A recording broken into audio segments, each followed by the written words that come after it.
Salut tout le monde, c'est Michael. Ce week-end, c'est le grand début, le coup d'envoi de la saison 2021 d'IndyCar. Alors comme j'imagine que vous êtes nombreux à vouloir vous intéresser au championnat cette année grâce à l'arrivée notamment de Romain Grosjean, je me dis que c'est une excellente occasion de vous présenter ce championnat et un petit peu les différences qu'il y a avec la Formule 1. Alors c'est parti. Commençons donc déjà par les voitures. Alors elles sont identiques du point de vue du châssis, c'est-à-dire que toutes les voitures sont des Dallara IR18 qui pèsent entre environ 750 et 770 kg, ça dépend du type du circuit sur lesquels elles se produisent. Déjà on peut abattre un mythe, le mythe de la monoplace américaine lourde, pataude avec ses freins en acier qui pèsent 250 kg de plus que les Formule 1. C'était le cas à une époque, ça je ne le conteste évidemment pas, notamment jusqu'au début des années 2000, les Formule 1 étaient beaucoup plus légères, beaucoup plus agiles que justement les voitures du kart et de l'IndyCar qui étaient elles beaucoup plus lourdes, mais maintenant ça n'est plus du tout le cas, on est sur des voitures qui sont assez similaires en termes de poids, c'est évidemment pas tout cela qui joue évidemment sur le temps autour, mais en tout cas au niveau du poids, les IndyCars sont même parfois un petit peu plus légères que les Formule 1. Et comme en Formule 1, on retrouve des freins en carbone sur ces IndyCars, là aussi excite le mythe justement de la voiture américaine avec ses freins en acier. C'était le cas à l'époque bien sûr, mais ça a bien évolué aujourd'hui. Pareil, il y a maintenant des palettes au volant depuis plus de 10 ans en IndyCar aussi. Ça n'est simplement que des boîtes 6 rapports, pas de boîte de vitesse à 8 rapports, comme en Formule 1, et justement, pourquoi il n'y a pas ces boîtes à 8 rapports comme en Formule 1 c'est parce que les moteurs ne sont pas les mêmes, il n'y a pas d'hybridation pour l'instant dans les IndyCars. Mais avant de parler des moteurs, j'aimerais aussi vous dire simplement que les IndyCars génèrent moins d'appui aérodynamique. C'est principalement là que se fait la différence sur le temps autour, vous le verrez aussi, ce sera sur la puissance des moteurs, mais vraiment évidemment, une Formule 1 est là pour générer le maximum d'appui possible, et d'ailleurs depuis 2017 et les nouvelles règles, bien sûr, il y a beaucoup plus d'appui, ça va être moins le cas en 2022. En IndyCar, on est plutôt en train d'essayer d'améliorer à chaque fois le show, la compétition, et donc forcément, on essaie d'avoir des voitures qui se suivent plus facilement, donc forcément qui ont moins d'appui. Mais donc la grosse différence, elle se situe au niveau des moteurs. Les moteurs qui sont fournis par Honda et Chevrolet, vous devez donc choisir l'un des deux motoristes, ce qui fait que ça n'est pas entièrement une série avec des voitures identiques.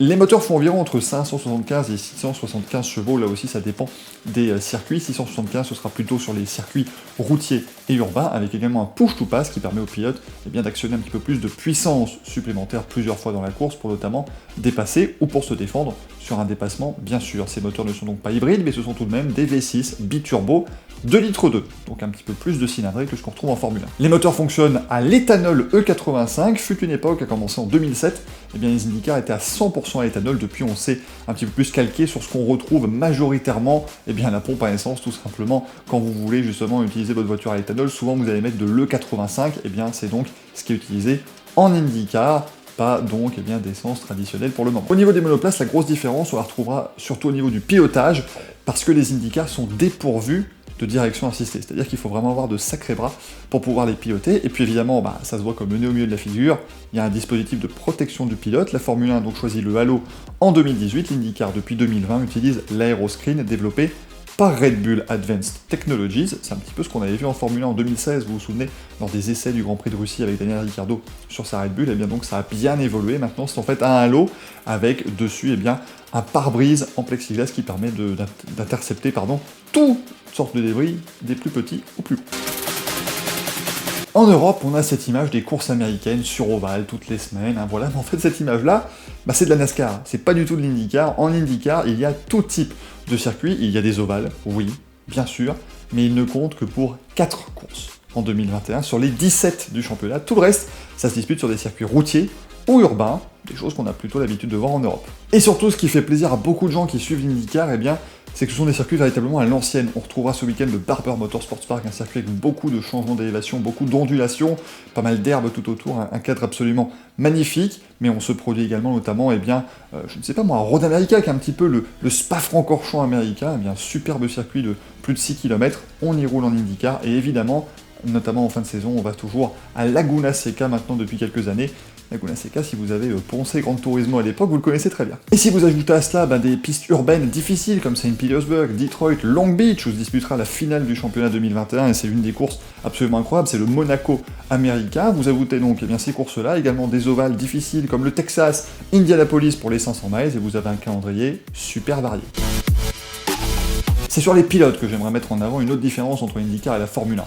En F1, en général, vous avez les mêmes pilotes du premier au dernier Grand Prix, parfois il y a des changements, mais c'est pas une volonté de le faire course par course. En IndyCar, ça n'est pas le cas. Si vous avez des pilotes comme Will Power, Joseph Newgarden, Simon Pagenaud, Scott Dixon, Takuma Sato et d'autres qui font la saison complète, et bien d'autres, comme par exemple Tony Kanaan ou Ed Carpenter, vont se concentrer uniquement sur les courses sur ovale. Et à l'inverse, des pilotes comme Romain Grosjean ou Jimmy Johnson vont uniquement faire les courses sur circuit routier et urbain, d'autres vont également choisir d'autres courses par-ci par-là, certains comme Juan Pablo Montoya vont uniquement disputer les 500 miles d'Indianapolis, quoique Montoya va également rouler sur le circuit routier de l'Indianapolis Motor Speedway. Du coup, la grille de départ, elle fluctue de course en course, on peut avoir 22 voitures sur un week-end, 26 un autre, jusqu'à 33 le maximum, bien évidemment pour les 500 miles d'Indianapolis. On retrouve des anciens de la Formule 1, comme je vous le disais, Sato, Grosjean, mais on retrouve également Sébastien Bourdais, le pilote français, Alexander Rossi, Marcus Ericsson ou encore Max Chilton en IndyCar. Sur les circuits routiers urbains, un peu comme en Formule 1, les pilotes d'IndyCar doivent utiliser deux types de pneus différents. Tous les pneus sont fournis par Firestone, mais il y a des pneus tendres à bande rouge et des pneus durs qui n'ont pas de bande sur le côté. Donc pareil qu'en Formule 1, vous devez utiliser les deux jeux de pneus sur les courses routières et urbaines, parce que sur ovale, tout le monde a les mêmes pneus. Ce serait trop dangereux et trop compliqué évidemment de développer deux types de pneus différents. La grosse différence au niveau des stands en IndyCar, c'est que vous avez encore le droit de faire des ravitaillements en essence. D'un côté, c'est quand même logique, les 500 miles d'Indianapolis, ça fait 800 km, vous vous doutez bien qu'on a bien envie de remettre un petit peu d'éthanol dans les voitures, mais donc le ravitaillement est autorisé sur toutes les courses du calendrier. Le système de points aussi est assez différent, puisqu'en IndyCar, tout le monde marque des points, même si vous abandonnez, vous marquez des points pour le championnat. Le vainqueur de la course lui en marque 50, c'est donc 2 fois plus qu'en Formule 1, et vous avez des points bonus pour le pilote qui fait la pole position, celui qui mène le plus grand nombre de tours en course, et si vous menez ne serait-ce qu'un tour lors de l'épreuve, vous obtenez aussi un petit point bonus. Histoire que ce ne soit pas trop facile, on double également les points lors des 500 miles d'Indianapolis. Mais pour terminer, moi je voulais mettre une règle véritablement en avant, qui est très différente de ce qu'on voit en Formule 1, et qui va peut-être vous sauter aux yeux ce dimanche, lors de la première manche sur le Barber Motorsports Park à partir de 21h30, c'est-à-dire qu'en IndyCar, eh bien vous pouvez vous défendre. En Formule 1, la règle est simple, en tout cas elle essaye de l'être, vous n'avez le droit de changer de trajectoire qu'une seule fois en piste, sur une ligne droite. Voilà, c'est simple, tu changes une fois de trajectoire, c'est fini pour tout le reste de la ligne droite. En IndyCar, c'est plus subtil et plus différent, c'est-à-dire que le pilote qui mène peut faire absolument ce qu'il veut, tant que ses manœuvres sont proactives, c'est-à-dire qu'il ne peut pas réagir à ce que fait un pilote derrière lui. Si vous décidez, vous êtes en tête, vous décidez de faire 8 zigzags dans la ligne droite, vous pouvez, tant qu'à un moment donné, le pilote derrière vous ne le fait pas d'abord à gauche, et que vous allez à gauche pour le bloquer. Ça, c'est véritablement un bloc.